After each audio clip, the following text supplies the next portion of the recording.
오늘은 어버이 주일입니다. 어버이 주일에 우리는 육신의 부모님을 생각하고 어버이 주일이 주는 의미들을 되새기는 그런 시간이 되어야 할 줄 믿습니다. 우리가 선택할 수 있는 것과 선택할 수 없는 것이 있습니다.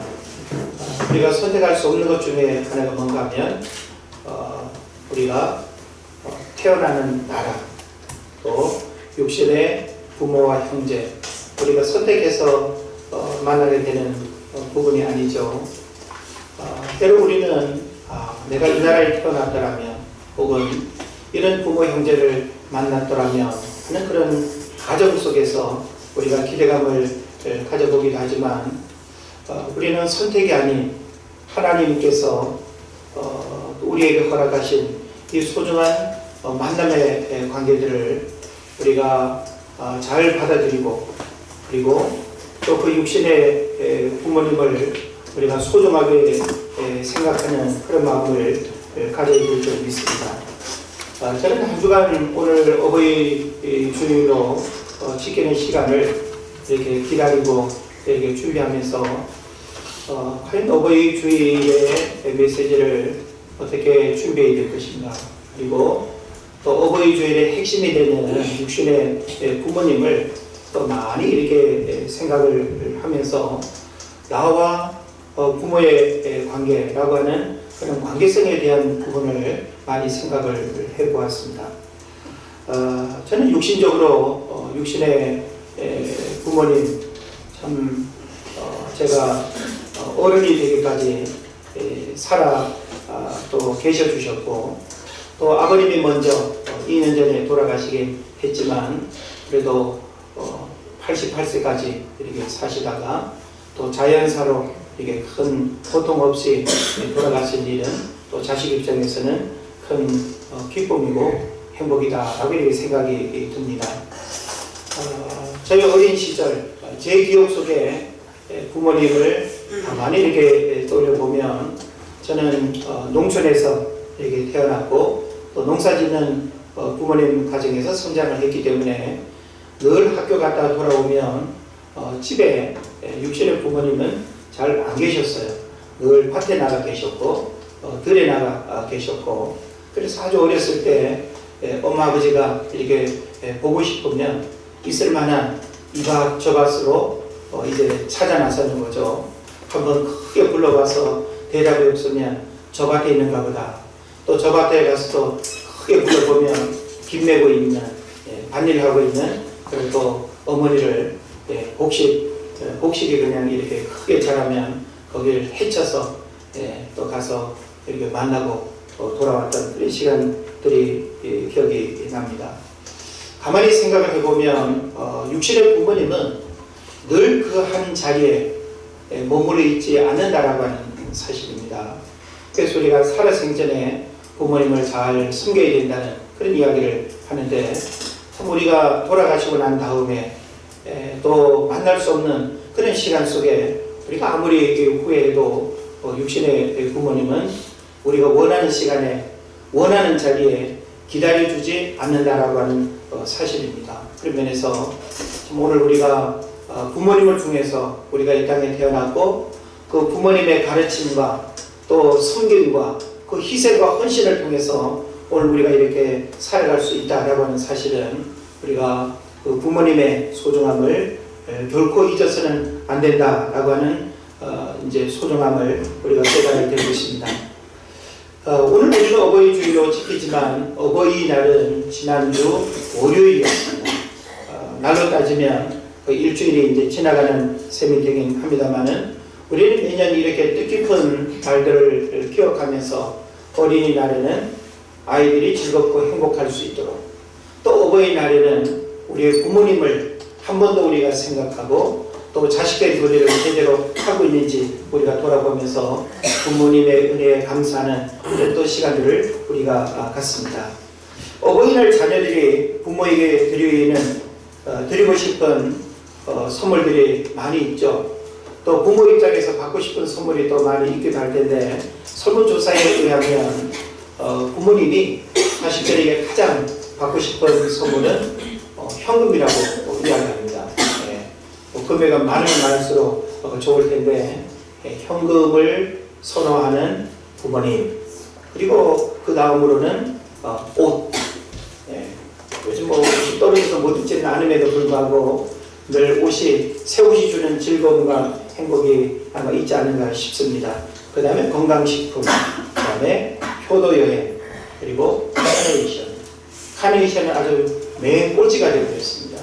그래서 요즘 어버이날도 뭐 거리를 제가 이렇게 돌아봐도 별로 이렇게 카네이션 들고 다니시는 어른들을 별로 보지 못하고, 저도 나이가 제법 먹었음에도 불구하고 저에게도 역시 카네이션이 배달이 되지 않는 이런 안타까운 현실 속에 살아가고 있습니다. 그 시대의 변화 속에서 우리가 받아들일 수밖에 없는 그런 풍속적인 것 같긴 하고요. 카네이션의 유래를 우리가 생각하면 그런 의미를 여전히 이렇게 살려도 좋겠다 싶지만, 카네이션 하나에 모든 마음을 다 이렇게 담아서 표현할 수는 없겠죠. 그러나 우리는 이 모양 저 모양으로 부모님을 통해서 내가 이 땅에 태어났다는 사실, 그리고 부모님은 결코 다른 부모와 비교의 대상이 되지 않는다는 사실을 우리가 알아야 됩니다. 그래도 우리 가끔씩 부모님을 자꾸 비교하는 경우들이 있죠. 더 멋있었다면, 더 잘났더라면, 더 많이 배웠더라면, 이렇게 저렇게 우리가 많이 비교를 하는데, 결코 육신의 부모님은 비교의 대상이 될 수 없습니다. 세상에 자녀 없는 부모는 있어도 부모 없는 자녀는 없죠. 그래서 부모와 자녀는 불가분의 관계이고, 부정할 수도 부인할 수도 없는 천륜, 이것이 바로 부모와 자식의 관계라고 이렇게 생각을 할 수 있습니다. 그래서 종교개혁자 마틴 루터는 이런 부모의 자리와 그 소중함을 이렇게 알고 우리에게 어떤 메시지를 주는가 하면, 하나님 다음으로 부모를 공경하라, 이렇게 가르치고 있습니다. 하나님은 부모님도 만드신 분이고 온 우주 만물을 창조하셨을 뿐만 아니라 부모님을 통해서 또 나를 이 땅에 보내신 그런 분이기 때문에 우리는 근본 하나님을 가장 소중하게 여기고 그 하나님을 섬겨야 될 겁니다. 그런데 육신의 부모는 하나님의 그림자라고 가르칩니다. 자, 본체가 있고 그 다음에 그림자가 있죠. 우리는 그림자를 보면 그 본체를 알 수가 있는데, 육신의 부모님은 하나님의 그림자와 같다는 거예요. 그래서 우리가 하나님을 잘 알려면 눈에 보이는 부모님의 마음을 우리가 잘 이렇게 헤아린다면, 하나님도 나를 그렇게 생각하시리라, 이렇게 우리가 생각할 수 있다라고 하는 사실입니다. 또 반대로 육신의 부모와의 관계에서 상처를 입었거나 육신의 부모와의 관계에서 문제가 있게 되면 하나님을 잘 섬기는 일이 대단히 어렵습니다. 그런 면에서 우리는 모두 육신의 부모와의 관계가 바로 하나님을 섬기는 그 신앙적인 관계에도 아주 중요한 영향을 미친다는 사실을 알아야 됩니다. 그래서 하나님을 잘 섬기는 사람은 반대로 육신의 부모도 잘 섬겨요. 육신의 부모를 사랑하고 잘 섬기는 사람은 또 역시 보이지 않는 그 하나님을 섬기는 일에도 전혀 거부감이나 문제가 있을 수 없다라는 사실을 우리가 알게 된 것이죠. 우리는 효를 이야기할 때 효는 유교의 전유물처럼 생각하는 경우들이 많습니다. 그죠? 그래서 이 유교는 그 조상 제사까지 이렇게 강조를 하다 보니까 조상을 이렇게 잘 섬기고 조상 제사하는 것까지 이렇게 효의 범주에 두다 보니까 우리 개신교는 아주 버릇없고 예의도 모르고 조상도 섬길 줄을 모르는 그런 이제 그 인식 속에서 우리 기독교를 아주 이렇게 평가절하하는 그런 경우들이 많습니다. 그러나 공자님이 공자님이 BC 한 536년인가요? 그때 태어났으니까 공자님보다도 1000년 전에 태어난 모세를 통해서 이미 하나님은 우리가 이 땅을 살아갈 때 육신의 부모님을 어떻게 섬기고 공경해야 되는가라고 하는 이 소중한 가르침을 아주 오랜 시간 우리에게 주었습니다. 그런 면에서 우리는 모든 종교마다 부모 공경에 대한 가르침은 다 있지만 유교에서의 그 효가 결코 전유물이 아니다라고 하는 사실을 우리가 알고, 우리는 성경적 가르침, 성경에서 우리에게 가르치는 그런 효와 그리고 부모 공경에 대한 그런 의미들을 잘 배운다고 한다면 결코 그 어떤 종교에서도 가르치지 않는 더 아주 이 퀄리티 높은 그런 그 부모 사랑에 대한 메시지를 우리가 알게 될 것입니다. 인천 순복음교회 최성규 목사님이라고 계신데, 그분은 우리 개신교에 있어서 그 성경적 효에 대한 부분을 아주 이렇게 학문적으로 가르치고, 그리고 학교도 이렇게 설립해서 이 기독교의 이 효 사상이 사회를 건전하게 하고 가정을 올바르게 세우고 그리고 어른을 공경하는 중요한 가르침을 이렇게 전달하려고 하는 그런 이제 분입니다. 그래서 이 최성규 목사님은 논문도 많이 쓰셨고, 그의 목회와 또 그의 어떤 사역 속에 참 우리 이 기독교의 이 효사상에 대한 부분들을 많이 이렇게 강조를 하고 있는데요. 오늘 본문에도 보면 역시 그런 말씀이 있습니다만은 자식 입장에서 부모에게 해야 할 아주 중요한 두 가지의 가르침이 있습니다. 그래서 뭔가 하면 순종과 공경이라고 하는 거예요. 그게 이제 핵심이죠. 예. 그러니까 자식 입장에서 부모에게 해야 할 아주 중요한 두 가지 가르침이 있는데 순종과 공경입니다. 이 순종과 공경은 어떤 특징과 차이점이 있는가 하면 순종은 내면적인 거예요. 공경은 외적인 거예요. 그러니까 우리가 육신의 부모님을 이렇게 효도한다라고 할 때 이 두 가지가 빠지면 안 되는 거예요.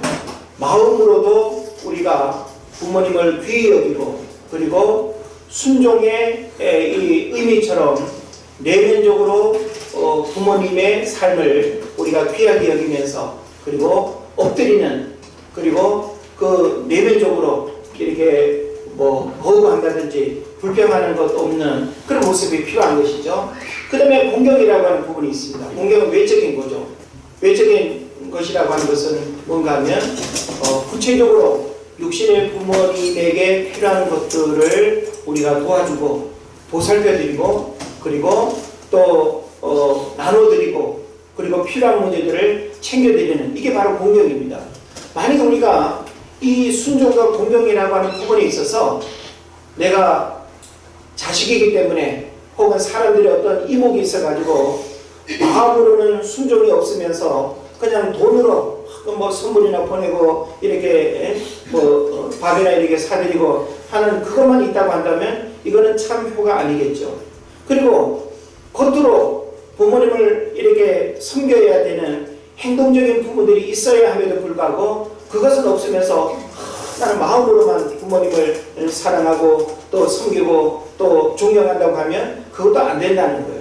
그래서 진정한 효는 순종이라고 하는 내면적인 것과 공경이라고 하는 외적인 것이 함께 어우러져야 되는 겁니다. 그런 면에서 우리는 어려서부터 우리의 자녀들이 부모를 잘 순종하고 공경하는 그런 자녀가 될 수 있도록 가르칠 필요가 있습니다. 만약에 부모님이 잘 가르치지 못한다면 어려서부터 자녀를 교회 다니게 하고 하나님의 말씀을 잘 듣고 배우게 하면 자연스레 하나님을 섬기는 자녀들은 어려서부터 이런 부모의 그런 그 순종과 공경까지 배우게 되는 그런 효과들이 있기 때문에 굳이 부모 입장에서 불안해하거나 자녀들이 그냥 불효할까봐 효도하지 않는 것 때문에 마음 상할 이유가 전혀 없게 되는 것입니다.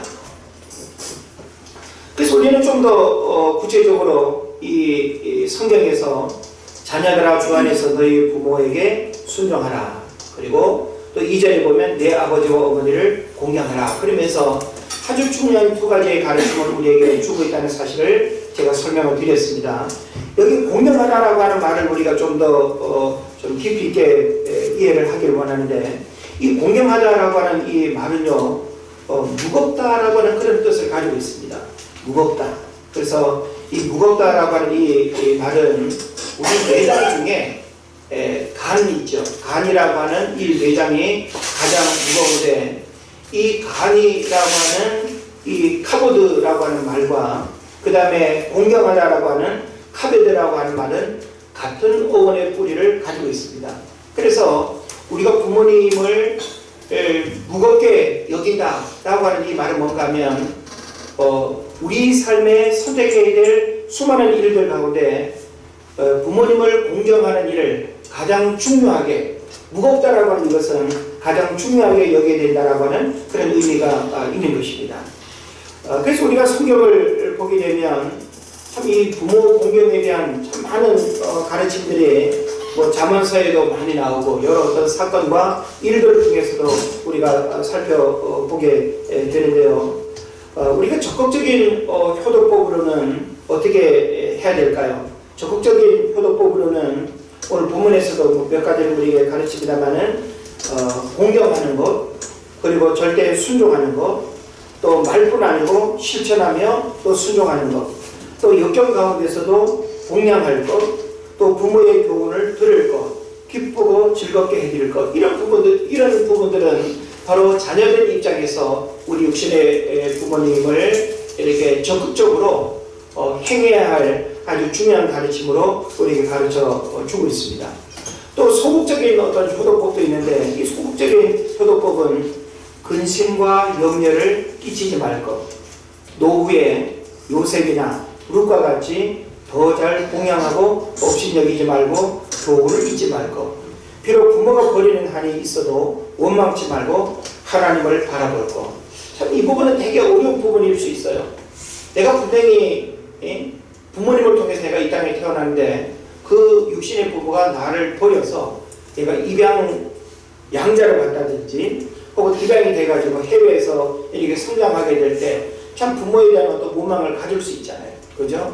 그런데 성경은 이런 경우라 할지라도 하나님을 바라보면서 육신의 부모를 원망하고 저주하고 미워하고 자신의 어떤 그 불행과 또 현실의 어떤 문제들을 부모에게 화살을 돌리는 그것은 안 된다라고 하는 가르침을 주고 있습니다.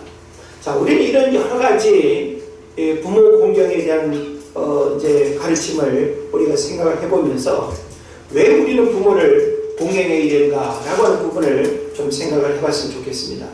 자, 우리가 부모를 공경해야 되는 이유는 책임이면서 의무라고 볼 수 있겠죠. 그죠? 우리가 육신의 부모를 잘 공경하는 것이 성경에서는 결과적으로 이 땅에서 잘 되고 장수하고 복받는 비결이라고 이야기를 하고 있거든요. 근데 우리는 그것을 목적으로 우리가 할 수는 없다라고 하는 사실이죠. 그런 면에서 성경은 우리에게 뭘 가르치는가 하면 하나님의 명령이라는 거예요. 명령은 내가 이성적으로 판단해가지고 받아들이는 게 아니에요. 우리 군생활 해보신 남성들은 한번 생각을 해보십시오. 우리가 군에서 뭡니까? 이 군에서는 명령으로 모든 것들이 움직이지 않습니까? 내가 마음에 들어도 명령 앞에서는 그냥 따라야 되는 거예요.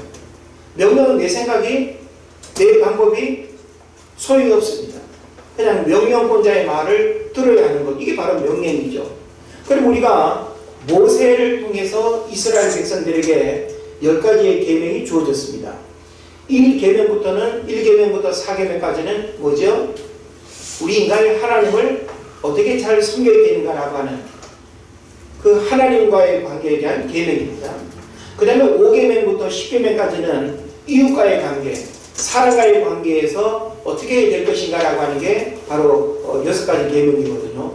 그 중간에 5번째 계명이 뭔가 하면 내 부모를 공경하라입니다. 그래서 어떤 학자는 내 부모를 공경하라고 하는 이 5번째 계명을 하나님과 인간을 이어주는 4개 초대서의 계명이라고 이야기합니다.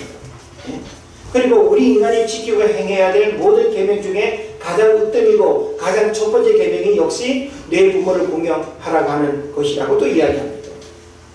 우리가 부모님이 나한테 물려줄 재산도 많고 부모에게 내가 받는 영향도 많고 부모님이 늘 나에게 존경스러우면 그 부모님을 우리가 공경하는 일이 쉬울 수 있습니다.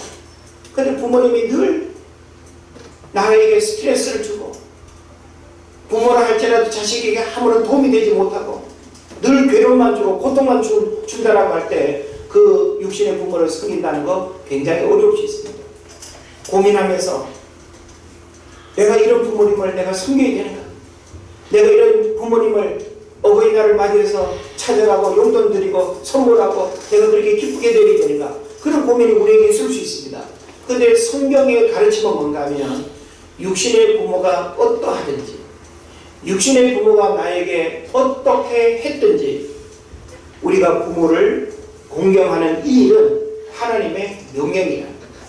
이유 불문하고 육신의 부모를 섬기는 이 일은 하나님의 명령이다 라고 하는 사실을 우리에게 가르쳐주고 있습니다.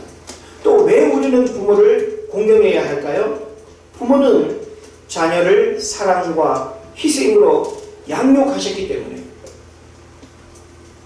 짐승들은 참 짧은 시간에 태어나자마자 벌떡 일어나고 본능적으로 젖빨고 본능적으로 먹이 찾아서 그냥 쪼아먹고 부화된 병아리 한번 보십시오.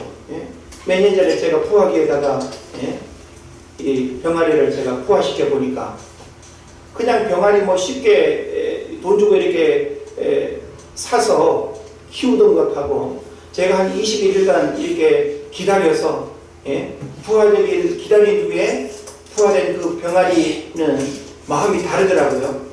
그래서 얼마 동안 이렇게 키워봤는데 그 병아리 본능적으로 물 먹고 또 모기 쪼아 먹고 풀 뜯어 먹고 하는 거 아주 자연스럽게 일어납니다.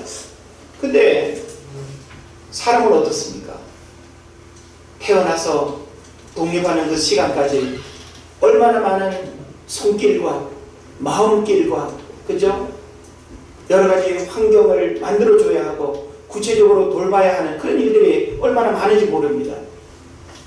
그런 면에서 오늘 우리의 이 모습은 보이지 않는 내가 기억할 수 없는 그 시간 속에서 육신의 부모가 나를 위해서 희생하고 헌신했기 때문에 그 힘들고 어려운 환경 속에서도 그래도 나를 그렇게 가르쳤기 때문에 오늘 우리가 이렇게 살아갈 수 있다는 사실을 알아야 됩니다. 우리가 육신의 부모님의 그 수고와 희생을 빼버리고 그냥 내가 이 땅에 스스로 존재하는 것처럼 생각한다고 한다면 이것은 거만일 뿐만 아니라 도저히 이것은 우리 스스로가 이해할 수도 없고 받아들일 수 없는 그런 문제가 될 것입니다. 그럼 왜 우리는 부모를 공경해야 될까요? 부모 공경은 하나님이 기뻐하시기 때문에 그렇다는 거예요. 우리가 육신의 부모를 업신여기고 미워하면서 보이지 않는 그 하나님을 막 그냥 잘 섬긴다고 여러분 흉내낸다고 해보세요. 하나님이 뭐라고 말씀하실까요? 가증스럽게 여기시는 거예요. 그래서 우리는 눈에 보이지 않는 하나님을 정말 사랑한다면 그 사랑을 눈에 보이는 육신의 부모님을 사랑하라는 거예요. 그래서 육신의 부모는 하나님의 그림자와 같다라고 이렇게 우리가 이해할 수 있는 것입니다. 그래서 성경은 부모 공경은 하나님이 기뻐하시는 일이라. 우리가 열심히 부모님을 찾아가고 만나고 불편한 또 부모들을 우리가 또 챙겨드리고 이런 일은 부모님이 아주 기뻐한다는 거예요. 저도 뭐 이제 어머니만 이렇게 멀리 계시니까 거의 뭐 매일 전화 통화를 생각나면 뭐 그냥 쓸데없는 전화일 수도 있지만 목소리를 한번 들으려고 전화하기로 합니다. 물론 겸사겸사 저는 5월 8일 전에 강원도를 다녀오고 뭐 특별한 음식이라야 이번에는 정선 나가서 막국수 같이 먹는 걸로 대신하게 됐습니다만 많이 아쉽죠. 더 잘할 수 있었는데 혹은 한 번 더 또 그날에 맞춰서 또 내려갈까 하는 그런 마음도 들기도 하고. 근데 우리가 육신의 부모님의 마음을 기쁘게 해드려야 된다. 부모 입장에서 자식을 생각할 때마다 자꾸 근심이 되고 괴로움이 되고 고통이 되면 우리가 신앙생활을 아무리 열심히 해도 우리의 모든 신앙생활이 위선일 수밖에 없습니다. 우리는 육신의 부모님을 끊임없이 이 모양으로 살피고 저 모양으로 살피고 부모님이 나를 통해서 근심하는 일이 없도록 부모님이 나를 통해서 기쁨이 되는 그런 모습을 끊임없이 보여드려야 됩니다. 그것이 꼭 물질적인 것만이 아닙니다. 용돈으로만 부모님이 기뻐하는 게 아니에요. 우리가 말 한마디라도 마음을 편안하게 해드리고 작은 선물이라도 부모님을 우리가 기쁘게 해드린다면 이것은 바로 하나님이 기뻐하는 기회가 된다라고 하는 사실을 여러분 믿으시기를 바랍니다. 그래서 우리가 어떻게 부모를 공경하고 섬겨야 되는가라고 하는 문제들도 우리가 생각을 해봐야 되는데 인격을 존경해야 됩니다. 우리는 부모님의 인격, 우리가 어른이 돼가지고 부모님을 보면 참 애같기도 하고, 그죠? 때로는 어렸을 때 부모님을 바라봤던 그 엄청난 세계가 나중에는 작아 보이죠. 참 부모인데도 불구하고 왜 저리 속이 좁은지, 왜 저리 이기심이 많은지, 욕심이 많은지, 장난만 사랑하는 것 같고, 뭐 돈만 좋아하는 것 같고, 그런 부분이 있어서 참 부모님을 우리가 참 이런 마음으로 이렇게 섬기기가 대단히 어려울 수 있습니다. 그러나 우리는 부모님을 어떻게 공경하고 섬겨야 되는가라고 하는 부분이 있어서 인격을 존중해야 됩니다. 인격적으로 우리가 부모님을 우리가 섬겨야 된다라고 하는 사실입니다. 그리고 성경은 또 오늘 본문에서도 말씀하고 있지만 순종함으로 공경해야 됩니다. 순종과 공경은 같이 가야 돼요. 우리가 부모님을 공경하는 일에 있어서 순종만 있으면 반쪽 효도예요. 순종은 뭐라 그랬어요? 그냥 보이지 않는 내면적으로 내가 뭐 부모님을 소중하게 여기고 귀하게 여기고 사랑하고 뭐 효도하는 그것은 밖으로도 표현되어져야 돼요. 밖으로 표현되어지는 게 뭔가 하면 공경입니다.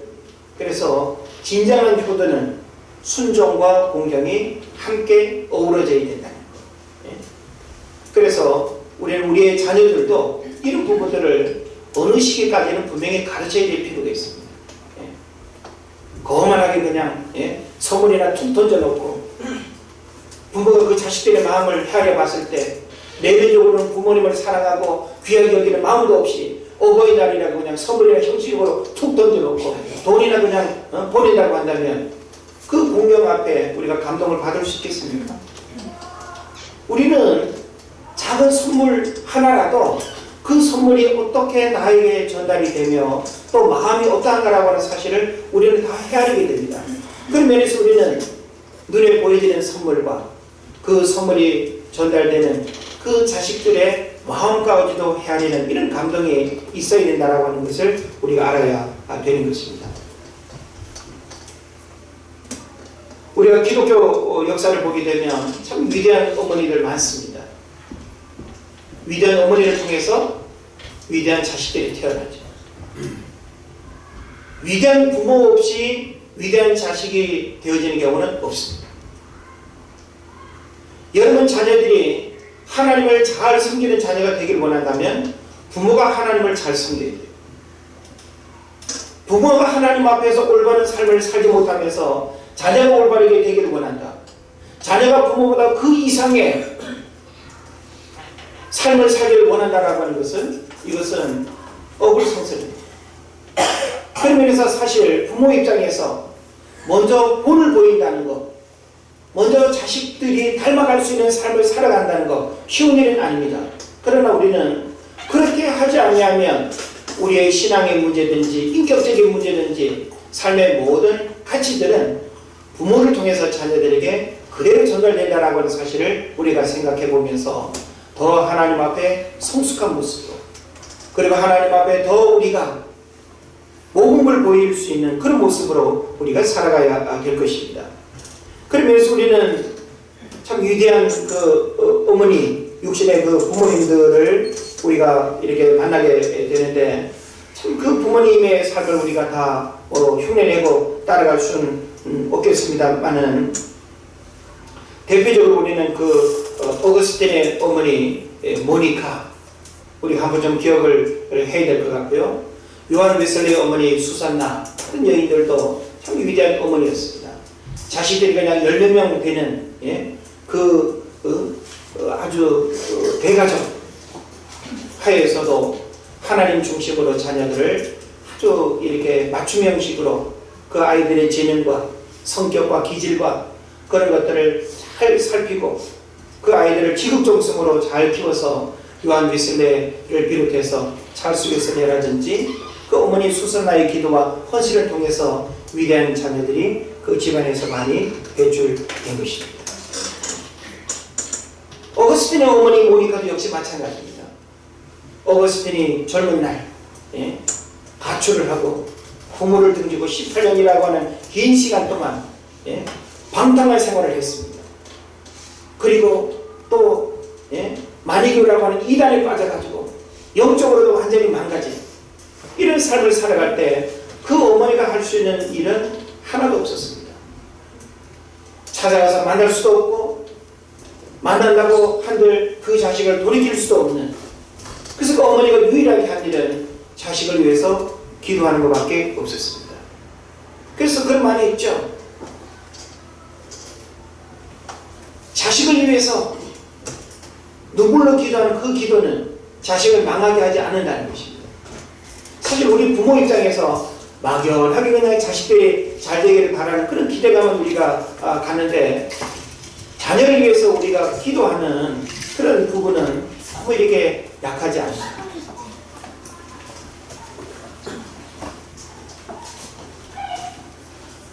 우리는 자식을 위해서 시간을 정해놓고 기도할 수 있어야 됩니다. 막연히 그냥 최고가 되라, 1등이 되라, 아프지 말아라, 세상 사람들이 갖는 그런 그 세속적인 어떤 기복적인 기대감으로서의 기도가 아니라, 우리는 메가더 장군이 아들을 위한 기도라고 하는 그 시를 보게 되면, 그죠?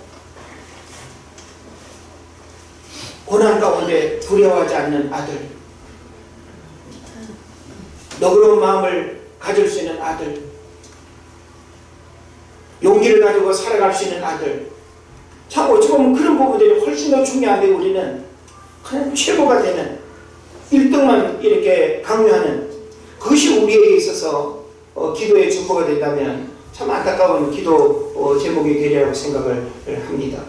그런 면에서 우리는 자녀들을 위해서 끊임없이 기도하되, 그 자녀가 하나님을 위해서 하나님을 두려워하고 하나님을 위해서 살아가는 그 자녀, 그리고 세상과 더불어 세상을 아름답게 할 수 있는 자녀가 되도록 우리가 기도해야 될 것입니다.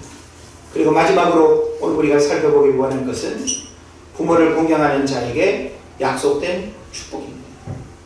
우리가 육신의 부모님을 순종과 공경으로 잘 섬기게 되면 하나님께서 우리에게 약속하신 복이 기다리고 있다는 거예요.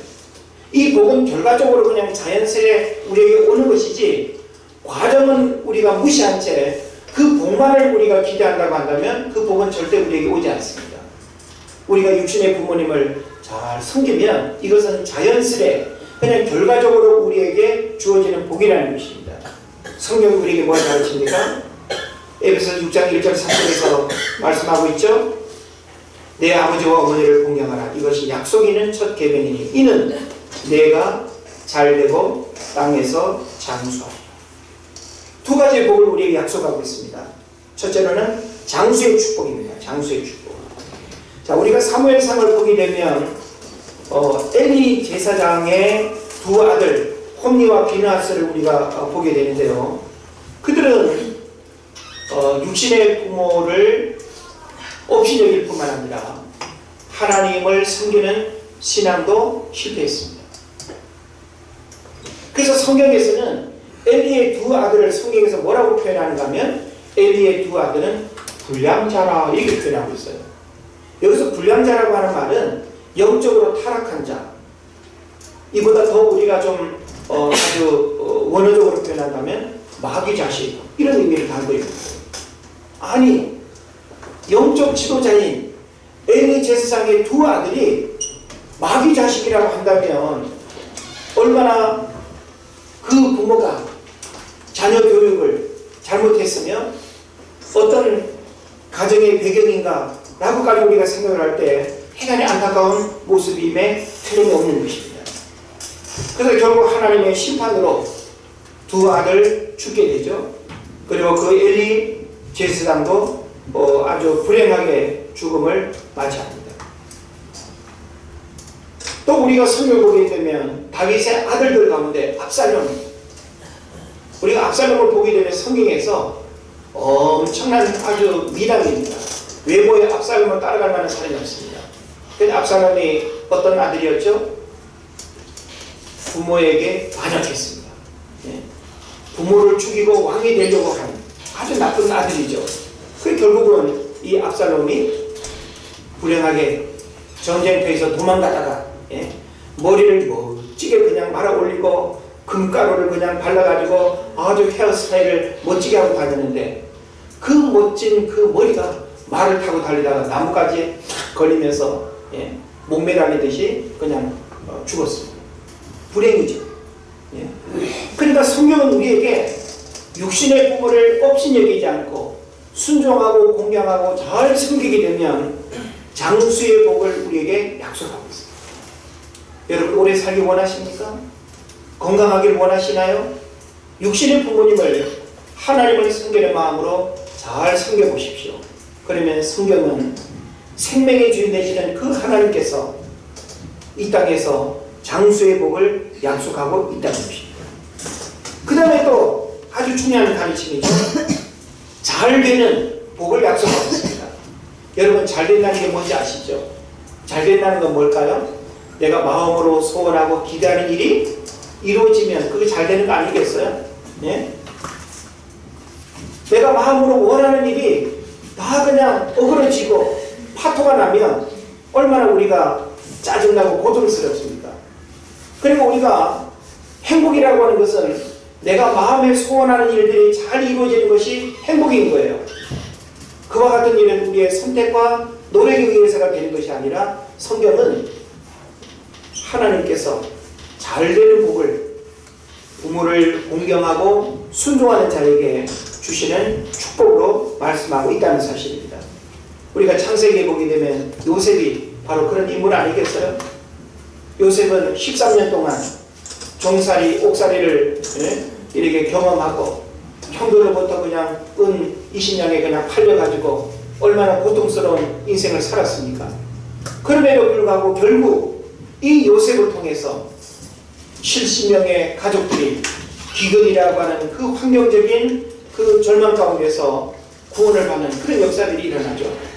그리고 우리가 성경을 보게 되면 이 요셉이 형들도 원망하지 않고 그리고 부모도 잘 섬기는 그런 삶을 통해서 요셉이 장수하고 잘되고 하는 이런 역사들을 우리가 보게 되는 것입니다.